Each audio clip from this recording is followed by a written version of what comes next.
स्वागत है व्यूअर्स का channel exploring hobbies by Meena पर। फ्रेंड्स, आज मैं आपको बताने जा रही हूँ कि गणगौर पूजन के लिए मैंने गणगौर के पूरे परिवार के लिए ढोकले किस तरह बनाए। देखिए, मैंने लिया है लगभग 2.5 कप आटा और उसमें चुटकी भर नमक डाला है और इसमें अब मैं डाल रही हूँ अजवाइन, जो हाथ से थोड़ा सा रगड़ कर डालें तो उसका टेस्ट बहुत अच्छा आता है, फ्लेवर बहुत अच्छा आता है। और इस आटे में मैंने डाला था थोड़ा सा घी। अब इसको हल्के गुनगुने पानी से आटे को गूंद लेना है, थोड़ा थोड़ा सा गूंद लेना है। और बाजरे का आटा चूँकि ये है और तो इसको क्या है, एक साथ नहीं गूंदा जाता है, एक बार पानी मिला करके छोड़ दिया है। अब क्या है कि थोड़ा थोड़ा करके हम इस आटे को गूंद लेंगे। और वैसे ढोकले बनाने हैं मुझे। अब ये मैं गणगौर के लिए ढोकले बना रही हूँ। ये देखिए, गणगौर के लिए स्पेशली 16 ढोकले इस तरह से छोटे छोटे बनते हैं। और ये गणगौर के ढोकलों के लिए छोटी सी हांडी तैयार की है मैंने, छोटा सा पॉट तैयार किया है बाजरे के आटे का ही। इसमें ये इस कुल 16 ढोकले बनाऊंगी, जो कि बहुत बारीक बारीक होते हैं। और इन्हें इसी हांडी या इसी पॉट में मैं बंद कर दूंगी। तो फ्रेंड्स, ये 16 ढोकले का भोग ही गणगौर को लगता है। और इसके अलावा गणगौर के पूरे परिवार के लिए, गणगौर ईश्वर जी हैं, भाइया हैं, तो उनके लिए भी हम ढोकले बना रहे हैं। और उनके हाथों में किस तरह से ये ढोकले दिए जाते हैं, ये भी मैं आपको इस वीडियो में बताने वाली हूँ। तो वीडियो में एंड तक बने रहिएगा। और ये 16 ढोकले कंप्लीट होते ही हम इस पॉट को बंद कर देंगे, इसका ढक्कन लगा देंगे और तब हम बाकी के ढोकले बनाएंगे अपने परिवार के लिए, गणगौर के परिवार के लिए। तो फ्रेंड्स, इस तरह से गणगौर का उत्सव हमारे यहाँ काफ़ी, राजस्थान में बहुत धूमधाम से मनाया जाता है। और 16 ढोकलों का गणगौर को भोग लगता है। एक विशेष बात और है, इस गणगौर के पूजन का उद्यापन भी होता है। वैसे तो सुहाग दाता होती है गणगौर, तो पूजन तो हमेशा किया जाता है, लेकिन एक बार जीवन में इसका उद्यापन करना ज़रूरी होता है। इससे क्या है कि ये जो 16 ढोकले बनाने की आवश्यकता है, फिर ये नहीं रहती। आप सामान्य ढोकले के चूरमे का भोग गणगौर को लगा सकते हैं। और लेकिन अगर उद्यापन नहीं किया है तो ये 16 ढोकले इस तरह से बना करके छोटे छोटे अलग से, और उनका भोग गणगौर को लगाया जाता है। अब हम गणगौर के शेष परिवार के लिए ढोकले बना रहे हैं। इस तरह से हाथों में थोड़ा थोड़ा सा आटा ले करके उनको गोल गोल शेप दे करके और ऊपर से पेड़े की भांति थोड़ा सा 3 उंगलियों की मदद से दबा करके ढोकले बनाए जाते हैं। अभी मैं थोड़ा आटा और ले रही हूँ। इसमें देखिए आपकी किस तरह से आटे को अच्छे से मांड रहे हैं। तो ये देखिए आटे को किस तरह से गोल गोल करके और ऊपर उस पर 3 उंगलियों का निशान मार दिया जाता है। ये हैं राजस्थान के पारंपरिक ढोकले, जो कि हर घर में बनाए जाते हैं। हमारे क्षेत्र में कम से कम इसी तरह से ढोकले बनते हैं। हाँ, ढोकले बनाते हैं तो उसमें नीचे बूर जैसे एक विशेष प्रकार की घास होती है, वो भी लगाई जाती है।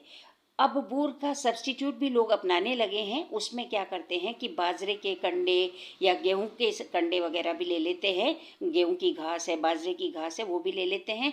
लेकिन बूर के फूलों की जो खुशबू होती है, वो बाकी चीज़ों में नहीं होती। वो तो काम निकालने वाली बात है कि बाजरे के कंडे लगाए ताकि वो आपकी जाली बन जाए और वो पानी में ढोकले आपके भीगे नहीं। तो इस तरह से फ्रेंड्स, ये ढोकले एक एक करके तैयार हो रहे हैं। मेरे घर पे गणगौर के परिवार में गणगौर जी हैं, ईसर जी हैं और 2 भाइये हैं, छोटे बड़े 2 भाइये हैं। तो इन 2 भाइयों के लिए हमें ढोकले तैयार करने हैं। ये छोटे छोटे जो ढोकले बना रहे हैं हम, ये उनके हाथ में दिए जाएंगे। गणगौर के हाथ में भी देंगे, ईसर जी के हाथ में, और दोनों भाइयों के हाथ में भी दिए जाएंगे। सब पहले तो इनको बनाने का और इनको पकाने का काम कर लेते हैं, बाद में दिए जाएंगे। किस तरह से देने हैं ये भी मैं आगे आपको बताऊंगी। तो फ्रेंड्स, गणगौर का त्यौहार सुहागिन महिलाएं, बच्चियां, जितनी उत्साहपूर्वक मनाती है। 16 दिन गणगौर पूजी जाती है। 16 के आंकड़े से गणगौर का विशेष संबंध है। 16 श्रृंगार की सामग्री दी जाती है। 16 श्रृंगार गणगौर के किए जाते हैं। 16 ढोकलों का भोग लगाया जाता है। 16 दिन गणगौर पूजी जाती है। तो इस तरह से गणगौर को जो भोग लगता है वो भी 16 ढोकलों का लगता है। और वो 16 ढोकले चूँकि अगर इस साइज़ के बनाएंगे तब तो बहुत ज़्यादा हो जाएगा। तो और ऐसे में क्या है कि वो 16 ढोकले हम छोटे छोटे बनाते हैं। ये देखिए, ये कहलाती है बूर। जो शुरुआत में मैंने डंडियाँ दिखाई थी आपको, वो मैंने रख ली है उनके हाथों में देने के लिए। और ये फूल सहित बूर, फूलों की खुशबू इसकी बहुत अच्छी होती है। ठीक है, फूल टच में ना आए इसलिए हम ऊपर ये थोड़े से तिनके और लगाए देते हैं। और अब डाल देते हैं इसमें पानी। आज जो ढोकले मैं बनाने जा रही हूँ वो बिल्कुल पारंपरिक तरीके से बना रही हूँ। और इस तरह से पतीली में ये ढोकले बना रही हूँ। पानी डाल दिया है और अब नीचे ये 2 बाटी बिछा करके, इन्हें हमारे यहाँ तो बाटी कहा जाता है, और बाटी बिछा करके और ऊपर ढोकले रख करके इस तरह से ढक्कन लगा दिया जाता है। अब इस ढक्कन के चारों ओर मुझे आटा लगाना है। आटा मैंने गेहूं का आटा, जो आसानी से चिपक जाता है और ज़रूरत पड़ने पर थोड़ा फैलाया भी जा सकता है, वो मैं लगा रही हूँ इस पे। और ये आटा गेहूं का थोड़ा सा पतला गूंदा जाता है, रोटी से थोड़ा नरम होता है। और ताकि अगर भाप कहीं से निकलती दिखाई दे तो हम इसको बाद में भी इस तरह से दबा सकते हैं, दबा करके भाप को रोक सकते हैं। ये फ्रेंड्स पुराने ज़माने का समझ लीजिए कुकर है। ये ढोकले से भाप बाहर ना निकले गर्म करने पर, और ढोकले अंदर ही अंदर उसी भाप में पकें, इसकी व्यवस्था की जा रही है, इसका प्रबंध किया जा रहा है। तो देखिए, चारों तरफ से इसका ढक्कन को मैंने चिपका लिया है। अब इसके ऊपर थोड़ा सा ये वज़न रख दिया है। ये हमारे चाय के लिए अदरक कूटने का छोटा सा मामदस्ता है, वो मैंने रखा है इस पर। और लगभग 20 मिनट रखने के बाद ढोकले तैयार हैं। ऊपर का आटा सूख चुका है। इसको ढक्कन मैंने खोल लिया है और टोंग की सहायता से इनको हटाया, आटे को, सूखे आटे को, और ढक्कन मैंने खोल लिया है। अब हम क्या करेंगे कि ये जो आटा है ये भी मैं फेंकूंगी नहीं, इसमें थोड़ा सा पानी और डाल करके रोटी बनाकर गाय को दे देंगे। और ये ऊपर के ढक्कन पर जो आटा चिपकाया था मैं उसकी बात कर रही हूँ। और अब हम क्या करेंगे कि एक एक करके ढोकले निकाल लेंगे। बहुत अच्छे पके हैं ढोकले, बहुत बढ़िया पके हैं। और इतनी बढ़िया खुशबू आ रही है इसमें बूर की भी और अजवाइन की भी। और ढोकले, बाजरे के ढोकले तो वैसे ही खुशबूदार होते। अब ये देखिए, इस तरह से ये बूर के जो तिनके, लंबे तिनके मैंने बचाए थे, उनमें इस तरह से इनको लगा करके गणगौर और उनके साथ की प्रतिमाएं जो भी हमारे घर पे उपलब्ध हैं उनके हाथों में दिए जाएंगे ये ढोकले। और ये है गणगौर का वो ढोकला जो हमने तैयार किया था 16 ढोकलों वाला।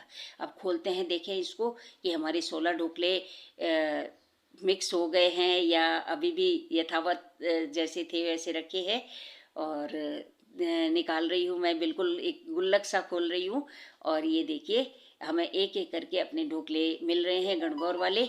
इन गणगौर के ढोकलों का हम अलग से चूरमा बनाएंगे गणगौर माता को भोग लगाने के लिए। जिन महिलाओं ने व्रत नहीं किया है उनके लिए ये आवश्यक होता है। जिन महिलाओं ने उद्यापन नहीं किया है गणगौर का, उनके लिए ये आवश्यक होता है हमारे क्षेत्र में। तो गणगौर माता को भोग इन्हीं 16 ढोकलों का लगता है। और फिर प्रसाद के रूप में वही महिलाएं इसको ग्रहण करती हैं। और 16 दिन जो गणगौर पूजी जाती है, ये देखिए पूरे 16 ढोकले हैं, अपने को मिल गए हैं एज इट इज, बिल्कुल इंटैक्ट पड़े हैं और इंटैक्ट रखे हैं इसके अंदर, और हमें मिल गए हैं। अब हम क्या करेंगे, इनका, सिर्फ इन ढोकलों का अलग से चूरमा बनाएंगे। और बाकी का ये जो ऊपर का आटा था वो भी रख लेंगे। और बाकी ढोकले हैं उनके हाथों के लिए बचा करके उन सब का भी चूरमा बनाएंगे। तो जिन महिलाओं का उद्यापन नहीं हुआ है वही इनका भोग लगाती है और वही इसका प्रसाद ग्रहण करती हैं। एक चीज़ ये और है। और इसी तरह से 16 दिन जो गणगौर पूजी जाती है उसके लिए जो हम अनाज बोते हैं फ्रेंड्स, उसमें भी एक खास बात ये है कि गणगौर के नाम से जो अनाज बोया जाता है वो होता है, इसमें मैंने शक्कर डाल रही हूँ। ये शक्कर चीनी नहीं है, बूरा नहीं है, शक्कर अलग आती है। और ये शक्कर डाली है, थोड़ा सा घी डाला है, और इस तरह से गणगौर का चूरमा बन रहा है। तो मैं बात कर रही थी गणगौर के लिए जो अनाज बोए जाते हैं, जिनकी हम पूजा करते हैं, तो पाड़सियों में बोया जाता है अनाज। तो वो अनाज क्या है कि जिस दिन गणगौर निकाली जाती है, अपने पेयर आती हैं, उसी दिन उस अनाज को बोया जाता है पालसियों में। तो गणगौर का जो पालसिया होता है उसमें हम मोठ और बाजरा 2 तरह का अनाज बोते हैं। और ये बाकी ढोकलों का भी अब मैं चूरमा बना लेती हूँ। गणगौर का चूरमा तैयार हो गया है। बाकी ढोकलों में भी ये इस तरह से शक्कर डाल करके और इसको पहले थोड़ा सा मिक्स कर लेंगे, मैश कर लेंगे, और ताकि इसमें बिल्कुल ये लम्स ना रहें, और फिर इसमें घी मिलाएंगे। तो फ्रेंड्स, गणगौर के पालसिए में हम बोते हैं मोठ और बाजरा। और बाकी जो घर में महिलाएं हैं, बच्चियां हैं, उनके अगर बोने हैं तो उसमें गेहूं बोया जाता है। अगर उद्यापन नहीं किया गया है तो उसमें गेहूं का पालसिया तैयार करना ज़रूरी होता है और उस पालसिए की पूजा की जाती है। और आज के दिन उसी से ये घास काट करके और उससे गणगौर को पानी पिलाया जाता है। लीजिए, ये बाकी के ढोकलों का भी चूरमा मेरा लगभग तैयार हो गया है। इसमें मैंने घी डाल दिया है, थोड़े बहुत जो लम्स इसके शक्कर के बचे हुए हैं। हालांकि हम जब बच्चे थे तो ये शक्कर के वाली जो डलियाँ होती थी बहुत अच्छी लगती थी। मम्मी नानी वगैरह उनको मिक्स कर देती थी, तो हम कहते पड़े रहने दो, हमें ये अच्छे लगते हैं। तो थोड़ा बहुत थोड़ी सी डलियाँ अच्छी लगेंगी, तो इसलिए क्या है कि ये बचा दी मैंने। और इस तरह से ये भी हमारा ढोकले का चूरमा तैयार हो गया है। तो फ्रेंड्स, ये हैं हमारे गणगौर जी, और इनके हाथों में इस तरह से मैंने ये ढोकले जो साबुत बचा रखे थे वो इनके हाथों में इस तरह से दिए जाते हैं। गणगौर जी हैं, ईसर जी हैं, दोनों भाई हैं, और ये दोनों तरफ पालसिए बोए हुए हैं। और एक गणगौर का है जिसमें मोठ और बाजरा बोया है, और एक है मेरी 2 बहुओं का उद्यापन नहीं किया हुआ, तो उनके लिए गेहूँ बोए हैं। और गणगौर के बाद ये हमारे भगवान जी को भोग लगाने के लिए ढोकले के साथ विशेष रूप से दाल बनती है और फोगले का रायता बनाया है। तो ये विशेष भोजन है आज के दिन का, तो इसका भगवान जी को भोग लगा देते हैं।